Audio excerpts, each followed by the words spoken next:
ഈ ഉലുവ കഴിക്കുന്നതുകൊണ്ട് നമുക്ക് വണ്ണം കുറയ്ക്കാൻ പറ്റുമോ? ബദാം കഴിച്ച് നമ്മുടെ ഓവർ വെയ്റ്റും ചാടിയ വയറും അകത്തോട്ട് കയറ്റാൻ പറ്റുമോ? വണ്ണം കുറയ്ക്കാൻ എന്തെങ്കിലും മരുന്നുകളുണ്ടോ? ഈ എന്തെങ്കിലും പ്രോട്ടീൻ ഷേക്കുകൾ കുടിച്ചുകൊണ്ട് അല്ലെങ്കിൽ കുടിക്കാനുള്ള മരുന്ന് കഴിച്ചുകൊണ്ട് വണ്ണം കുറയ്ക്കാൻ പറ്റുമോ? ഒരുപാട് ആൾക്കാർ ചോദിക്കുന്ന ഒരു സംശയമാണ്. നമസ്കാരം, ഞാൻ ഡോക്ടർ ബിപിൻ ജോസ്.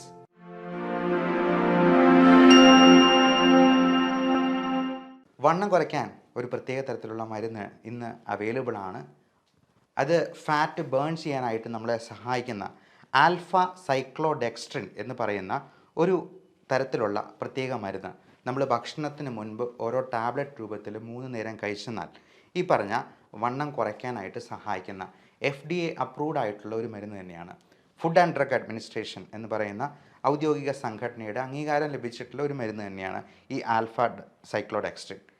അത് നമ്മൾ 3 നേരമാണ് കഴിക്കേണ്ടത്. സ്റ്റാർച്ച്, കാർബോഹൈഡ്രേറ്റ് കഴിക്കുന്നതിന് മുൻപ് ഇത് കഴിക്കണം.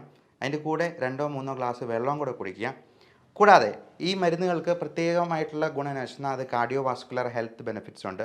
കൊളസ്ട്രോൾ ലെവൽ കുറയ്ക്കാനായിട്ട് സഹായിക്കും. പ്ലേക്ക് ഫോർമേഷൻ കുറയ്ക്കാനായിട്ട് സഹായിക്കും. ഇതേ സാധനം തന്നെ നമുക്ക് നമ്മുടെ ഭക്ഷണത്തിൽ തന്നെ ഉൾപ്പെടുത്താൻ പറ്റും. നല്ല ഫൈബർ കണ്ടൻ്റ് ഉള്ള സാധനങ്ങൾ കൂടുതലായിട്ട് ഉൾപ്പെടുത്തി ഈ വണ്ണം ഉണ്ടാക്കുന്ന സാധനങ്ങൾ ആദ്യം ഒഴിവാക്കുകയാണ് വേണ്ടത്. ഉദാഹരണത്തിന് മധുരം, അതുപോലെ ഈ ബേക്കറി സാധനങ്ങളിലുള്ള മിക്കവാറും മധുരമുള്ള സാധനങ്ങളിലൊക്കെ ഹൈ ഫ്രക്ടോസ് കോൺ സിറപ്പാണ്, പഞ്ചസാരയേക്കാൾ വില കുറഞ്ഞ ഒരു വസ്തു. അങ്ങനെയുള്ള കാര്യങ്ങൾ ഒഴിവാക്കുക. മൈദ അടങ്ങിയിട്ടുള്ള പൊറോട്ട മാത്രമല്ല കേട്ടോ, ബണ്ണ്, ബ്രെഡ്, ബിസ്ക്കറ്റ് എല്ലാം മൈദയാണ്. അപ്പോൾ ഇതെല്ലാം ഒഴിവാക്കുക തന്നെ ചെയ്യണം. പിന്നെ നമുക്ക് കഴിക്കാതിരിക്കാൻ പറ്റാത്തൊരു സാധനം ഉണ്ടല്ലോ, ചോറിന് പകരം എന്നാൽ ചോറ് ഒഴിവാക്കി ഞാനൊരു 5 ചപ്പാത്തി കഴിക്കുന്നുള്ളൂ എന്ന് പറഞ്ഞാൽ ഒരു ഗുണമില്ല. കാര്യം ഇപ്പോൾ ചപ്പാത്തിയിൽ വരുന്ന ഈ ഫ്ലോർ തന്നെ വളരെ ഹൈ ഗ്ലൈസമിക് ഇൻഡെക്സ് ഉള്ള വളരെ റിഫൈൻഡ് ആയിട്ടുള്ള ഒരു തരം ഗോതമ്പ് പൊടിയാണ്. അത് കഴിക്കുന്നതുകൊണ്ട് പ്രത്യേകിച്ച് ഒരു ഗുണമില്ല. ചോറ് ഉപേക്ഷിച്ചിട്ട് ഇത് കഴിക്കുന്നുണ്ട്. 2 ചപ്പാത്തി കഴിച്ചിട്ട് നമ്മൾ അതിന് കൂടെ ഒത്തിരി സാലഡും ഒക്കെ കഴിച്ചെന്നാൽ നമുക്ക് അത്രയെങ്കിലും കാലറി കുറയ്ക്കാമെന്ന് മാത്രം. പിന്നെ ഈ ഉലുവ പോലത്തെ സാധനങ്ങൾ തീർച്ചയായിട്ടും നമുക്ക് വണ്ണം കുറയ്ക്കാനായിട്ട് സഹായിക്കും എന്ന് കരുതി ഞാൻ ഉലുവ കഴിച്ചു എൻ്റെ വണ്ണം കുറഞ്ഞിട്ടില്ല എന്ന് പറയുന്നതിൽ കാര്യമില്ല. അതുപോലെ ബദാം ആണെങ്കിലും നമ്മുടെ നല്ല കൊളസ്ട്രോളിൻ്റെ അളവ് വർദ്ധിപ്പിക്കാൻ HDL എന്ന് പറയുന്നതാണ് നമ്മുടെ നല്ല കൊളസ്ട്രോൾ. അതുപോലെ LDL എന്ന് പറയുന്ന ചീത്ത കൊളസ്ട്രോൾ, ട്രൈഗ്ലിസറൈഡ് എന്ന് പറയുന്ന കൊളസ്ട്രോളിൻ്റെ ഒരു വകഭേദം, അതും കൊള്ളുകയല്ലാത്തതാണ്, ആരോഗ്യത്തിന് നല്ലതല്ല. ഇതെല്ലാം കുറയ്ക്കാനായിട്ട് ഈ ബദാമും നമ്മൾ പറഞ്ഞ ഉലുവയും ഒക്കെ സഹായിക്കുന്നതാണ്. ഈ ഉലുവ എന്ന് പറയുന്നത് ഒരു തരത്തിലുള്ള സ്പൈസാണ്.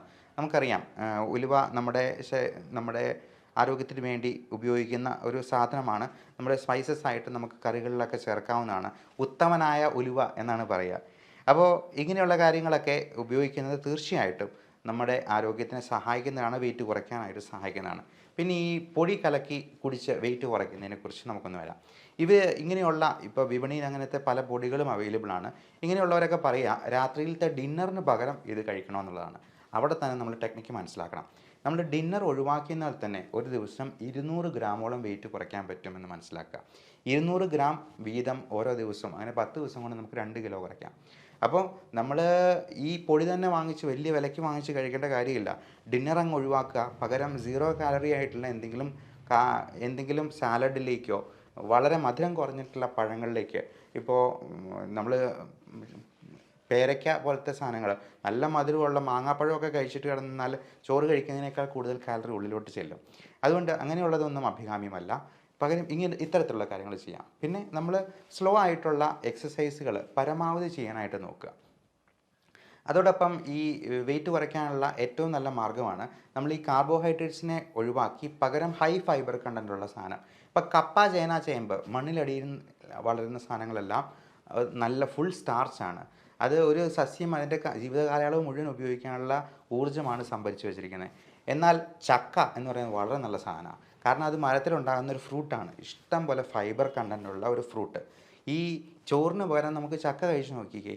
ചക്ക കഴിച്ചിട്ട് ഷുഗർ ഉള്ളവരാണെന്നുണ്ടെങ്കിൽ ചക്ക കഴിച്ചിട്ട് അതിന് ശേഷം 2 മണിക്കൂർ കഴിഞ്ഞിട്ടുള്ള ഷുഗറും പിറ്റേ ദിവസം രാവിലെയുള്ള ഷുഗറും ഒന്ന് ചെക്ക് ചെയ്ത് നോക്കണം. ഉറപ്പായിട്ടും നിങ്ങൾക്കൊരു 50 മില്ലിഗ്രാം എങ്കിലും ഷുഗറിൽ കുറവ് കാണിക്കുന്നതായിട്ട് കാണാം മറ്റ് ദിവസങ്ങളെ അപേക്ഷിച്ച്. ഇപ്പോൾ ചോറ് കഴിച്ചിട്ടും അല്ലെങ്കിൽ ചക്ക കഴിച്ചിട്ടുമുള്ളത് നോക്കുക. ഇങ്ങനെയുള്ള സാലഡ് കൂടുതലായിട്ട് കഴിക്കുന്നത് അതിനെ ദഹിപ്പിക്കാൻ നമ്മൾ കൂടുതലായിട്ട് ഊർജ്ജം ചിലവാക്കേണ്ടിയും വരും. അതുകൊണ്ട് അത് കഴിക്കുന്നത് നമുക്ക് കൂടുതലായിട്ട് ഈ ഊർജം ചിലവാക്കിപ്പിക്കാനും അങ്ങനെ വെയിറ്റ് കുറയ്ക്കാനായിട്ടും സഹായിക്കുന്നതാണ്. അപ്പം വെയിറ്റ് കുറയ്ക്കേണ്ടത് വളരെ അത്യാവശ്യമാണ്. അതിന് വേണ്ടുന്ന കുറച്ച് എക്സസൈസുകളും മാർഗ്ഗങ്ങളും ഉണ്ട്. അതും നമുക്ക് വഴിയെ ഡിസ്കസ് ചെയ്യാം. എല്ലാവർക്കും നല്ല ആരോഗ്യം ആശംസിക്കുന്നു. നന്ദി, നമസ്കാരം.